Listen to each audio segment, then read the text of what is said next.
3 months before the wedding, I walked into the atelier and saw the wedding gown professor had designed with his own hands. My heart leapt. Ethan used to be the world's top bridal designer. A single haute couture piece was worth a fortune, but he'd left the industry years ago because of a hand injury. Just as I thought it was a private surprise meant only for me, I saw Tessa walk the runway in that crystal-encrusted gown. She had replaced me as Ethan's exclusive muse. Friends called to comfort me. I answered in a calm voice and told them not to worry. This time, I stopped lying to myself. I simply snapped a photo of the gown I'd once dreamed of and posted it on Instagram. Goodbye, 10 years. Goodbye, wedding gown. Before we go on, subscribe to this channel and comment to let us know where you're listening from. When Ethan came home, I was flipping through old photos. He's always been possessive. He hates when other people take pictures of me. Most of these shots are years old. So old I'd forgotten I used to be a dazzling runway model. When he saw them, his gaze flickered. An old friend begged for help. I had no choice but to design again and stage the show. Then he pulled out a ring. Surprise, my fee. He gently lifted my fingers, but from thumb to pinky the ring was either too big or too small. The air turned delicate. I pulled my hand back. It's fine. I love the ring, the thought counts. Ethan pressed his lips together, surprise drifting in his eyes. He started to speak, expecting me to rage, to interrogate. In the past I would have demanded every detail, about the show, about the ring. Even I thought I'd scream or lose control. But I didn't. I was eerily calm. All my strength had drained the moment I saw the gown. I'd watched Ethan refine that sketch for years. I thought it would be my surprise, the crowning touch of our ceremony. At the very least, the dress would be mine. Yet none of it was. It graced the finale model, Ethan's Tessa, on the runway. Dressed FO. Our My Beloved was the collection's title. In a backstage interview Ethan said, "This is the work of my heart, a gift for the one I love." He waited for Tessa to step off the catwalk, then wrapped an arm around her for photos. Everyone watching gushed, a gown born of love only glows when worn by the beloved. I stood beyond the crowd, sealed off in another world. Today was Ethan's birthday. A friend tipped me that he'd be at an exhibition, so I planned to surprise him with dinner. In the end, I walked the halls alone and left the same way. Outside the lobby, I threw away the birthday cake and gift box. Back home, I scrolled through memories and tasted how sour we'd become. When I started the second round of photos, Ethan caught my wrist. "Lola, it's my birthday." My face stayed flat. "Oh, happy birthday." He frowned and stretched his hands toward me, meeting my blank stare. Hurt flashed across his features. "If you forgot, a hug would still be nice." He opened his arms and stepped closer. All these years he'd been the perfect partner, never embarrassing me, always offering a way down. I once adored that delicate consideration. But now, catching the sterling shower gel on his skin, I covered my nose. I know that scent so well, the trace of women's perfume stuck out like a dagger. I stepped back, dodging his embrace. "I'll make it up tomorrow. Tonight, let's skip it." I used reading as an excuse and slept in the study. I lay awake, staring at the ceiling. My phone buzzed. "Briar, heard you accepted the Paris designer's modeling offer?" I typed back with a smile, "Just did. Finally ready to leave Ethan? Relax. I won't let myself crash this time. 10 years ago, to become Ethan's exclusive muse, I broke a major contract and got blacklisted. Those days were pitch black. But worse than the career tailspin was Ethan's mood. Years of failure fed his depression. I stayed, shielded him, burned myself to keep his light alive. Plenty said I could have flown higher. I didn't care. Then called me his only light. I was willing to spend everything on that. Later, his talent erupted and he became a star. Once the depression lifted, I was still his sole runway model. At his brightest, he proposed in the spotlight. We never imagined 10 years would pass between that moment and an actual aisle. Back then I asked, "What if you regret proposing so early?" He shook his head. "Impossible. I despise people who walk away. My mom deserted Dad and me, she's part of why I got sick." Did he ever foresee becoming the very thing he hated? When a relationship peaks at the start, every step after is downhill. Briar has seen us in love and knows how hard we scraped by now. The chat bubble showed typing. "For ages." Finally she answered, "A line drawn from the origin may cross others, but its direction is always forward. Ride with you, sister. I tossed and turned. I refreshed Instagram again and again. Likes kept climbing, comments mixed clueless blessings with warnings to cut my losses. Everyone had liked the post, except Ethan. When I tired of scrolling, I went to the living room for water. Ethan sat crafting velvet flowers by hand. He was so focused he didn't notice me, lifting his phone to photograph the bloom. Seconds later the picture popped up on Tessa's feed, mentioned it once and someone stayed up crafting for me. This is what being treasured feels like. I had to learn my professor's new hobby through someone else. Pathetic. Another refresh showed Ethan's reply under her post. When was the last time I got that treatment? About 4 years ago. Since then, Ethan never responds to me. I once asked why he never liked my posts. Baby, my career's taking off, no time. Looks like he'd simply muted me, choosing whom to engage. No wonder he still hasn't noticed my photo. I carried my glass to the dining table. He snapped back to reality. The smile vanished. He offered the tiny flower. Just finished, want it? The petals were clumsy, speckled with dried blood from a pricked finger. I lifted it, then set it down. This little rag is just filler for your rose. In a store it would be a giveaway, hardly cheap enough for me to want. Ethan blinked, then rushed to say, how could you think that? If you like them, they're all yours.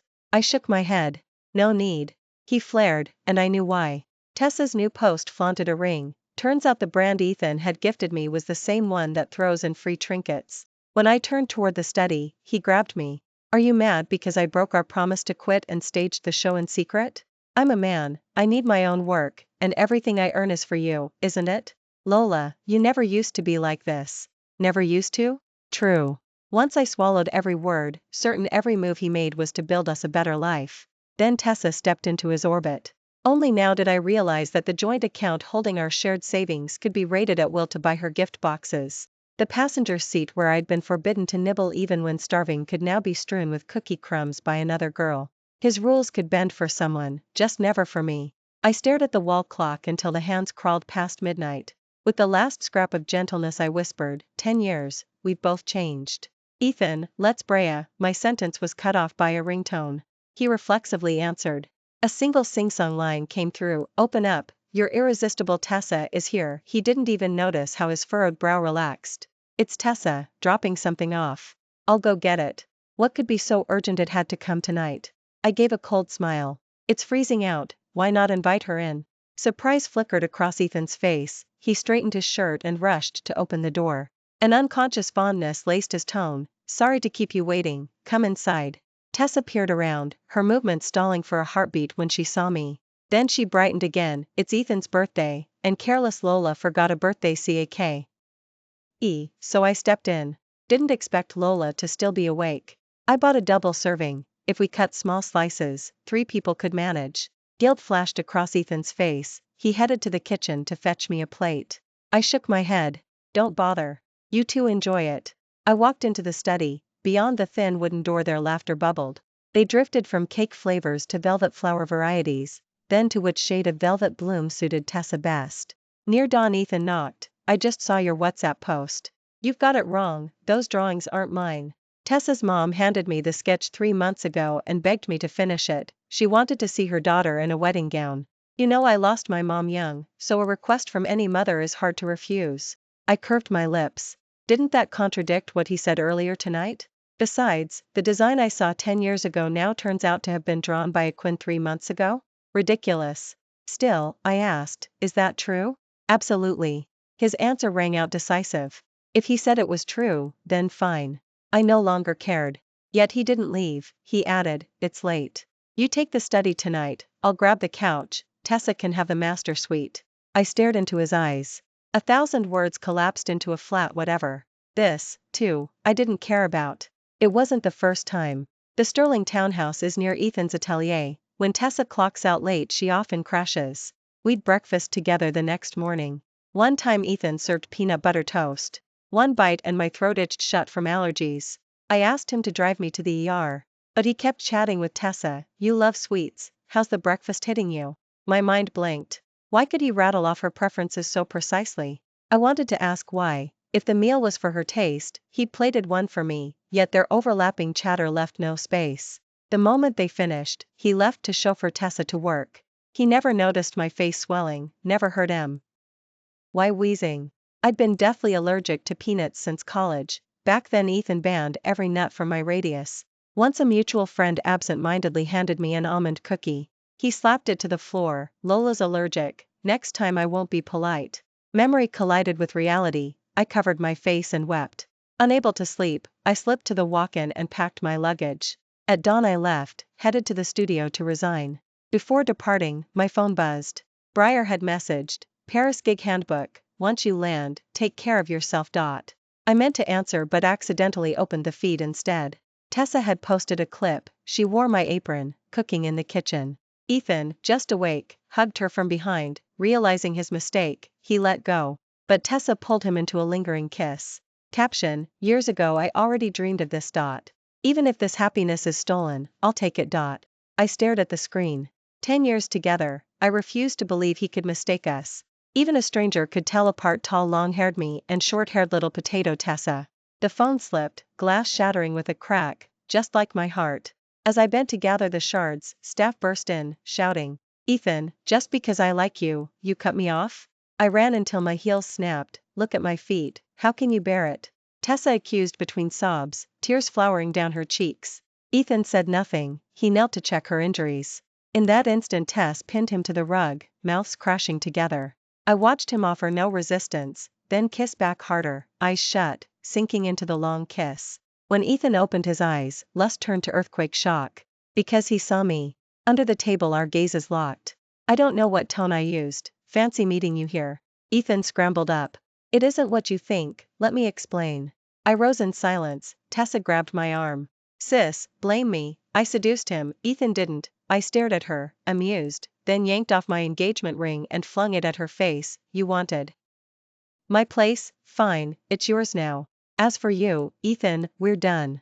I slapped the house key and my resignation letter into his palm. Panic flooded him, shoving the limping Tessa aside. He rushed me. "Lola, I don't want those things, just listen, I love you, only." Before he finished I smashed a slap across his cheek. "What else do you want? Are we even now?" While he saw stars I strode out of the studio. Downstairs hung countless runway shots of me. Passing each photo he called out when and where he'd taken it, our memories tangled, every corner steeped in us. I had to fight the urge to look back. Inside the cab Ethan caught up, palm slapped to my window. "Lola, she's just Tessa." "No, a stranger, say the word and I'll cut her off." I laughed in disgust. "A stranger who swaps spit? Some friendship." He shook his head, anguished, defense paper thin. "Lola, we're weeks from the wedding, I gave you my whole 20s. You know my depression history, without you I'll die." I stared at his tear-streaked face. "You won't die, someone else will babysit you. Tessa can't handle." Did I even mention her name? Seeing through him, I rolled the window up and told the driver to go. Unwilling to quit, he ran back to his car, but Tessa planted herself in the road, sobbing like her heart was ripped out. "Why must it be her, Ethan? I love you more. If you chase her, drive over me first." Through the rear glass I watched Ethan step out. They clung together on the curb. I drew a long breath, unpinned him from the top of my chat, then deleted them both. A tear dropped onto my jeans, blooming into a circle, a full stop for 10 years. I went back to the townhouse first. Tessa had slept in the master suite last night. I still had things to collect. My key was gone, but the spare under the mat still worked. The keychain was engraved with the words "Property of little Tessa," ridiculous beyond belief. While I packed, Ethan's calls came one after another, comforting Tessa with one hand, then dialing me. He was certainly keeping busy. I powered the phone off. Standing in the doorway, I gave the familiar decor one last look. I had already signed with Paris. Barring a miracle, I would never come back. Just before I walked out for good, the lock rattled. The next second Ethan staggered in, disheveled and ashen. "Lola, please don't leave. Listen to me, it's all my fault, I'll change, anything." He hung his head, tears glittering in his eyes. I tilted my face away and watched him in silence. The stare broke him, he dropped to his knees. "Lola, except for that proposal I've never knelt for anyone. Please don't look at me like that, don't give up on me." He clutched my hand as though it were a snapped kite string, let go and the kite would vanish. "When my depression hit, you said you'd stay with me for life. You modeled all those years, yet you never once wore a wedding gown for me. We vowed at the temple we'd be together to the end." I turned so I wouldn't have to see him. "Doesn't a vow require mutual love?" "I do love you, of course I love you." His voice cracked, hoarse and raw. "Give me one more chance and I'll make you feel it, I'll never hurt you again." My gaze fell on the temple bracelet around his wrist. We'd once prayed for matching strands, but this one looked new, not the decade-old thread. I remembered Tessa's temple visit post a few months ago and shut my eyes in pain. When had the memories that belonged only to me started filling up with someone else's shadow? Ethan noticed my stare and guiltily tugged his sleeve over the bracelet. He bit his lip, bracing for the verdict. Don't leave, I'll do whatever you ask. It was his final plea. Time slipped away, his grip on my hand loosened. Unexpectedly, I held out a slip of paper. Whatever I ask? He hesitated, then answered at top speed, yes, anything. I smiled. Fine, then design me a brand new wedding gown. 10 years together and you promised to dress me in your own creation. I'm keeping my vow, now you keep why. Ours. He agreed without a second thought. Almost disbelieving, Lola, you've really forgiven me? I nodded gently, still smiling. He wept with relief, resting his head on my shoulder. Thank God, you can't let go, you still love me. Can't let go? If I truly couldn't, how had I let so much grit fill my eyes? I'd spent 10 years beside Ethan, time had blurred the edges of love. When the person beside you no longer feels vivid and affection has faded, the arrival of someone similar, Tessa, felt like fate to him. He looked at her, a rookie model, and saw the me who once stumbled along supporting him. Now that his star had risen, the regret of not having protected me was paid forward to her. He patched the holes of our past with her, gaining a fulfillment he'd never known. Falling for Tessa had felt inevitable. He took her to Michelin-starred dinners we couldn't afford at 18, bought the bags we once coveted, did every wild thing we never had. He thought he'd found the formula to rewind time, frantic to heal the boy he'd been. But mirages scatter, the dream broke, and now he wanted me back. The luggage I'd already zipped was unpacked piece by piece. He followed me everywhere, afraid to blink. Whether in life or at work. Each stroke he drew on the gown sketch, he glanced up for my reaction. Only after I nodded did the pencil move again. He cancelled every engagement, pouring himself into the dress. It would be ready in a month, coincidentally the very day the Paris designer would fly in to sign me. I scanned his progress, then went downstairs for coffee. Tessa sat in the cafe, seeing me. Disappointment flashed across her eyes. This was the 18th coincidental encounter she'd engineered. With me beside Ethan, she couldn't even earn a glance from him. Expressionless, I watched him ignore her again and again. And watched her wilt a little more. Why won't you just let him go? I curved my lips and slid her an engraved invitation, the wedding date we'd set long ago, unchanged. And Tessa's composure finally cracked. Her eyes reddened. Your history. To hold on to him, you'd stomach everything we did? I laughed softly. You've got it backward. I'm not clutching him, he's the one clinging to me. Color drained from her face. You're really marrying him? You're bluffing. If it were true, why didn't he hand me the invite himself? Amused, I opened WhatsApp to Ethan's latest post, a crystal clear wedding countdown. I smiled sweetly. He told me he isn't inviting you. To him now, you're a stranger. Had Ethan actually said that? No. But Tessa believed it. She clutched her head, agonized. No, when he was drunk he said he loved me, that you were only duty. I snorted. Did I not already know? Daily she'd been posting memories of her and Ethan, visible only to him and me. I never liked a single one, and Ethan had no idea I could see them. She'd hoped those posts would drive me to step aside. If Ethan could have let me go, she would have won. I motioned for her to check Ethan's timeline. Only then did she realize he'd blocked her. The dream of replacing me shattered for good. Furious and humiliated, she lunged, but my palm met her cheek and she hit the floor. I was so busy slapping Ethan I forgot to deal with you. A side piece without a title, don't flatter yourself. She sobbed prettily. That's not how it was. I stepped in front of the car, he gave up chasing you for me. When he begged me to stay he said he couldn't live without me. You'd die for him, but he'd die for me, so tell me, who does he love? I pressed the invitation into her hand again. Be sure to come. Light flared in her eyes. She knew it was her last shot, and she wouldn't go down quietly. I shouldn't have invited her, the invitation wasn't for her, it was Ethan's test. If the day passed without incident, perhaps I'd keep up the appearances of a marriage. If not, then it would truly be over. As I'd said, one final chance for Ethan. Days before the ceremony, Ethan barely finished the gown. Time for bridal portraits was razor thin, we set off at once. But halfway to Moonstone he stomped the brake. Lola, something's happened at the studio, he broke off, waiting for me to ask or release him. Instead I simply studied his eyes, calmly tasting the decade-long change written there. I said nothing, he kept waiting. Until horns blared behind us and his patience snapped. Lola, I have to go back, let the photographer take you, portraits shot alone, could those even be called wedding photos? I lowered my gaze. Ethan, am I fated never to wear your gown? I know the dress Tessa wore was the one you began sketching 10 years ago. His pupils quaked, his lips moved, but no words came. They're old styles, outdated. Tessa said she liked them, so I gave them to her. But I liked them too. Wasn't that wedding gown custom made over 10 years according to my taste? I smiled miserably. He panicked. Then I'll take that wedding gown back and give it to, no.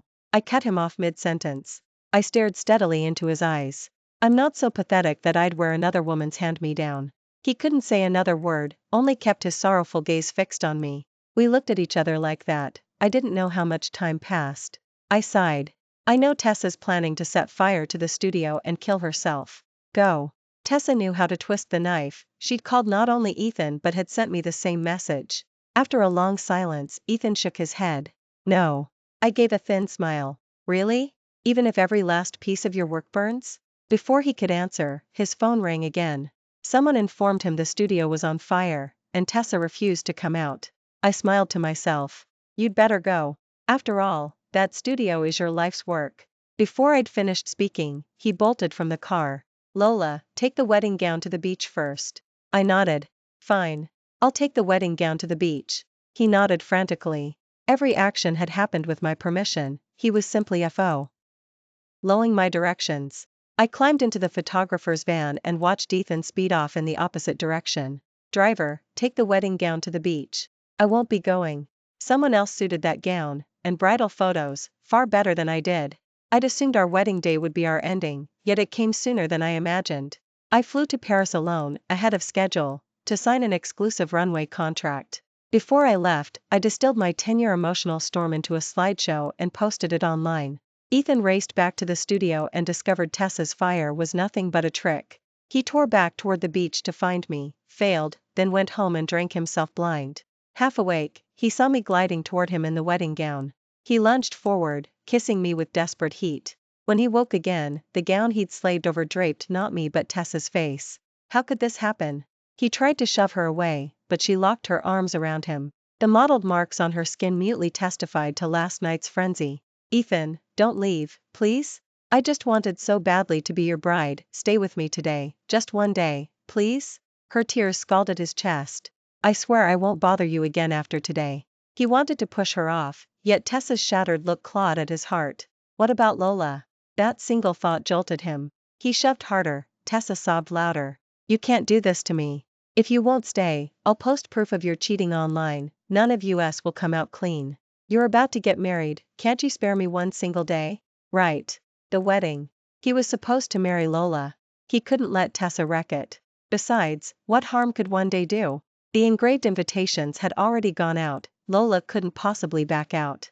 And Lola was still angry. He couldn't even find her. Lola would have the rest of his life, 30,000 days, and Tessa was begging for only one. Even if Lola got mad, he still had all those remaining days to win her back. Stay. One single day. Then he'd go to Lola and beg forgiveness. Fine.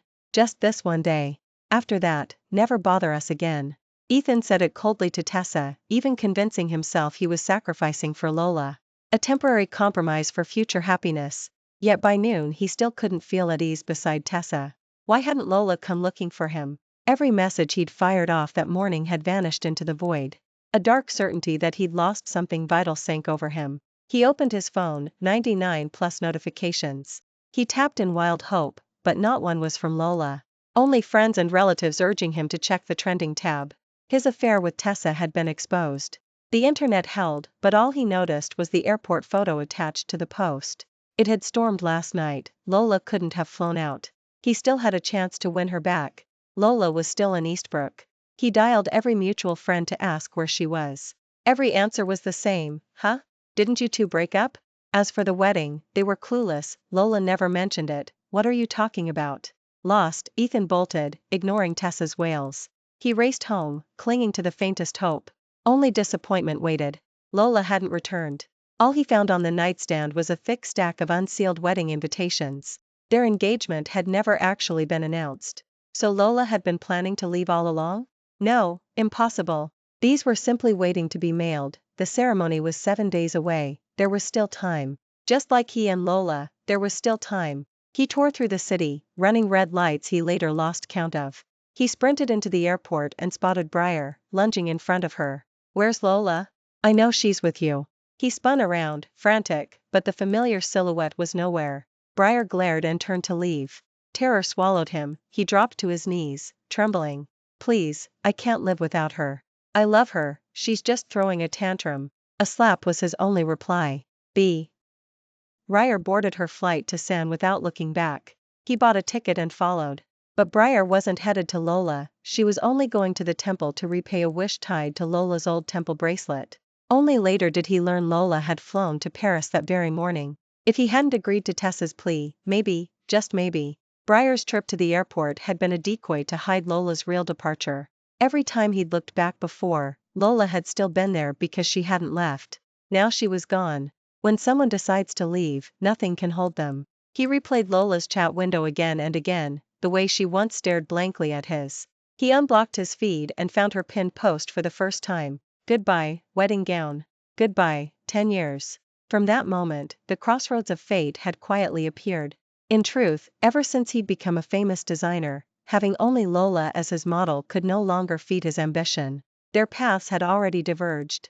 It was Lola who had kept stubbornly following him. This time, she didn't walk with him. Like two lines on a graph, Lola had zigzagged her way toward him, and now, at last, she veered away. A few days later, on what should have been their wedding day, Lola posted again. "Goodbye, stranger." Then her account vanished, and he never heard another word. In unfamiliar Paris, my fresh start was anything but smooth. I'd spent years molding myself to I as his exclusive muse, erasing my own limitless possibilities. But as time passed, the marks he left on me slowly faded. I came alive again, stepping into the springtime of my career. Just then, Ethan partnered with a Parisian designer and got hold of my number. "You're really here. Thank God I didn't give up. I wanted to come sooner, but work blew up." His voice cracked like some abandoned, pitiful cub. I twisted the jade ring on my finger and answered flatly, "Have you been okay these years?" I replied coldly, He kept fishing for topic. Yet every hook came back with the same one-word catch, When he finally ran out of words, a long silence swallowed us. I frowned at the sob trembling down the line. "From now on, don't call unless it's work." "No. I just need to apologize." The sob broke loose, he cried like his heart was ripping in half. "I know I was wrong. My life's a wreck now, I can't live without you. Otherwise, I might not survive at all." I burst out laughing. An uncertain voice crackled through the phone.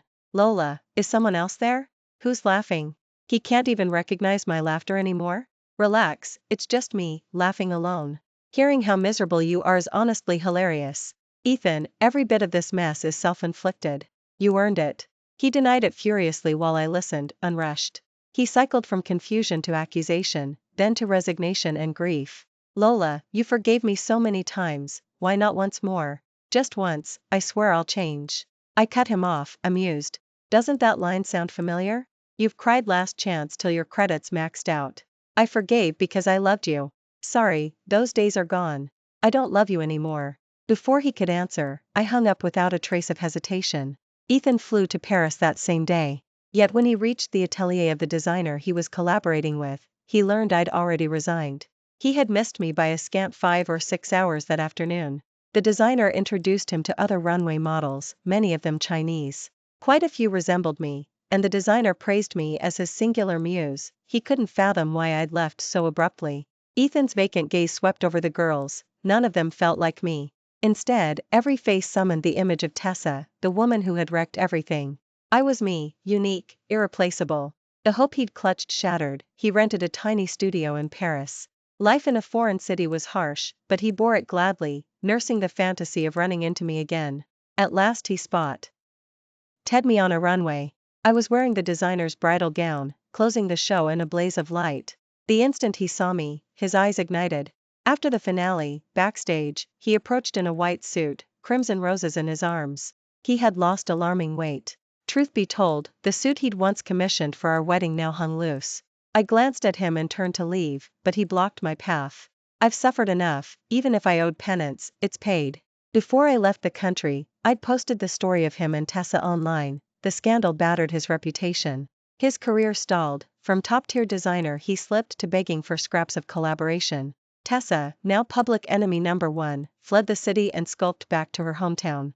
Still, weren't these consequences of their own making? Your suffering is exactly what you deserve. I stepped around him.